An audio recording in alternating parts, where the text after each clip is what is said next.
The most expensive shopping mistake in galactic history. Picture this. You're a starship captain, having a regular Tuesday, when suddenly your security alarm goes ballistic. You rush to the cargo bay expecting pirates, smugglers, maybe a hull breach. Instead, your second-in-command is standing there holding what looks like a screaming human baby. And that's when you realize your entire crew is about to become the galaxy's most wanted. This is the story of Captain Rilnox, a regular cargo hauler, just trying to make an honest living in space, whose life got turned completely upside down because one crew member couldn't tell the difference between alien livestock and an actual human child. Trust me, it gets so much worse. So Rilnox is staring at his officer, Garvok, who's holding this tiny, screaming creature wrapped in colorful fabric. The noise alone is enough to make your ears bleed. And Rilnox, with his 3 stomachs all doing Olympic-level gymnastics, asks the question he already knows the answer to. Is that a human infant? Now, here's where Garvok makes his first mistake. Well, technically his second, but we'll get to that. He goes, "That depends on what you think it is." Wrong answer. So wrong. Because yes, it's absolutely a human baby. And if you know anything about humans in this universe, you know they have one very specific rule. Do not touch their kids. Garvok tries defending himself. Say he bought it at a station market, thinking it was something called a Bovasian grub. Exotic livestock, the vendor said. Great price, apparently. And honestly, this is where you have to wonder, how does someone look at a human baby and think, yeah, that's definitely a grub? But before we get too deep into Garvok's catastrophic failure in basic biology, let's talk about why this is such a nightmare scenario. Rilnox brings up the Krell Dominion. Remember them? Massive fleet, 10,000 warships, one of the most powerful forces in the galaxy. They kidnap one human colonist. Just one. Know how many ships the Krell have now? 12. That's right, 12. The humans turn everything else into what Rilnox beautifully describes as scrap metal and pretty explosions.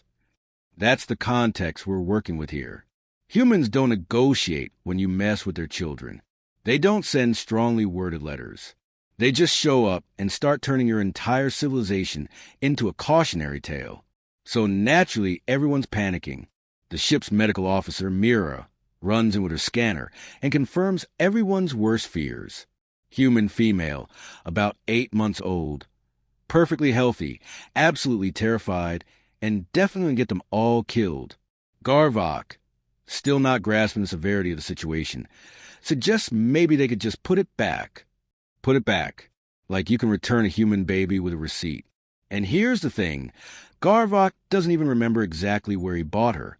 Station 47, Dock 9, or was it 19? He's not sure. This man accidentally committed the galactic equivalent of poking a sleeping dragon, and he can't even remember where the dragon's cave is located. Then, as if the universe itself wanted to answer the question, how bad can this get? Their communication system lights up. Terran Defense Coalition. Priority Alpha. That's a human military. And they're called with that special tone. That means they're being very, very polite right before they start shooting. Commander Patricia Wells appears on screen, and she's got that look. You know the one. I'm going to let you explain yourself before I decide how creative to get with your destruction look. She's heard they might have accidentally acquired human property from Station 47. Notice the language, accidentally acquired. That's military speak for, we know you have a kid, and we're giving you one chance to make this right. Rilnox, sweating from pores he didn't even know he had, tries explaining. Terrible misunderstanding. Idiot officer. Thought it was livestock. When Commander Wells repeats back Bovasian livestock, with her eyebrow doing that thing humans do when they're loading weapons, you can practically feel Rilnox's life flashing before his eyes. But here's where it gets real. Wells sees the baby on camera. Emma, that's her name, is still crying, and for half a second, Wells's expression goes soft. Then it hardens into something that reminds Rilnox of compressed neutronium. That's when you know you're dealing with someone who will absolutely follow through on their threats. The ultimatum is simple. 12 hours to reach waypoint Delta 7. if they're late, if the baby has a scratch, if her diaper, yes, she specifically mentions a diaper, isn't fresh, then Wells will personally turn their ship into a case study in creative disassembly. Now that's a threat with style. So now Rilnox's crew have become the galaxy's most stressed-out babysitters. They need to figure out how to feed a human infant, change diapers, and keep her happy, all while a battle cruiser loaded with extremely motivated, heavily armed humans is tracking their every move. First problem, what do you feed a human baby? Mira figures out they need something called formula. They manage to find a supply depot that has it. But then nobody knows how to actually use it. Garvok's holding the bottle like it might explode, suggesting they just stick it in her mouth. Wrong. Human babies need to be held at an angle, head supported. Because, and this blows everyone's mind, human infants can't even hold up their own heads. Their brains are so oversized for their bodies that their neck muscles don't develop right away. The crew is literally watching tutorial videos on human infant care like it's a tactical briefing, because it basically is. One wrong move, and they're all space dust.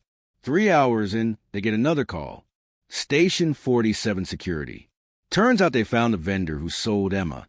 He'd kidnapped her from a human merchant ship 2 days earlier. And here's where it gets even more intense. Emma's parents are alive and currently tearing through the station, making threats that violate about 6 different interstellar treaties. The mother? Former human marine. The father?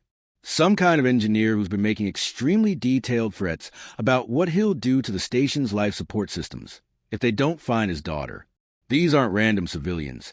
These are trained, dangerous people who will absolutely burn the galaxy down to get their child back. Station security forwards a parent's contact information and strongly suggests Rilnox call them before the handoff. So he does, with trembling claws, wondering if this is how he dies. When the parents appear on screen, the tension is unreal. The mother, controlled fury barely contained. The father, gripping a console so hard his knuckles are white. The mother doesn't waste time. You have my daughter. Not a question. A fact. Rilnox goes full military courtesy mode, because that seems like the best survival strategy. He explains everything.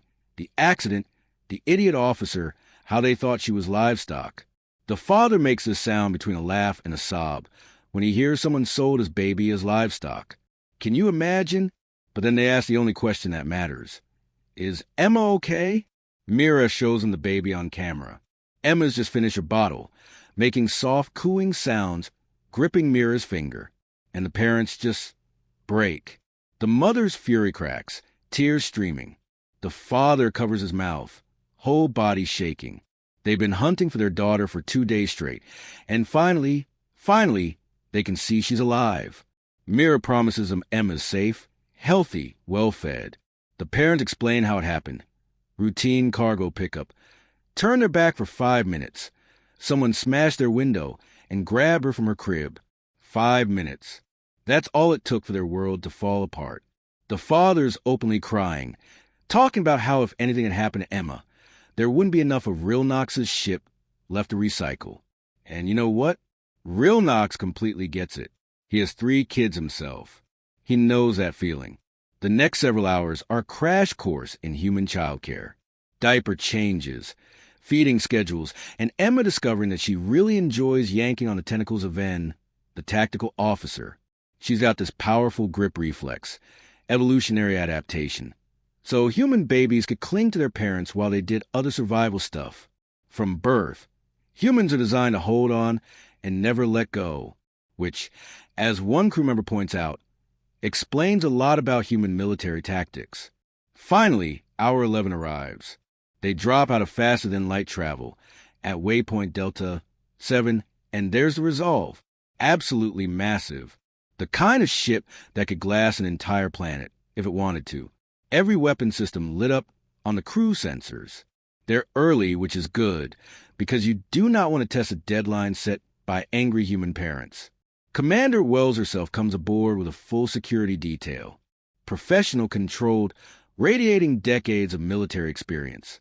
But when she sees Emma, the hardness melts away. She speaks gently, and Emma reaches out to her with a happy gurgle. Mira gives a full report.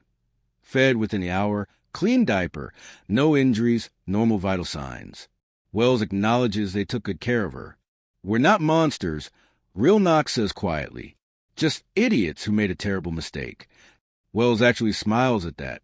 She explains what happens next. Full statement about the kidnapping to prosecute the actual criminal. A report filed with the coalition. But honestly, they responded appropriately, cooperated fully, returned Emma quickly and safely. That'll all go in the report. They'll get fined for failure to scan cargo properly, and Garvok has to take mandatory species identification training. But that's it. As Wells carries Emma to the shuttle, she pauses. You did the right thing, Captain. Not every species would have taken such good care of a child that wasn't theirs. After the shuttle leaves, they get one more message.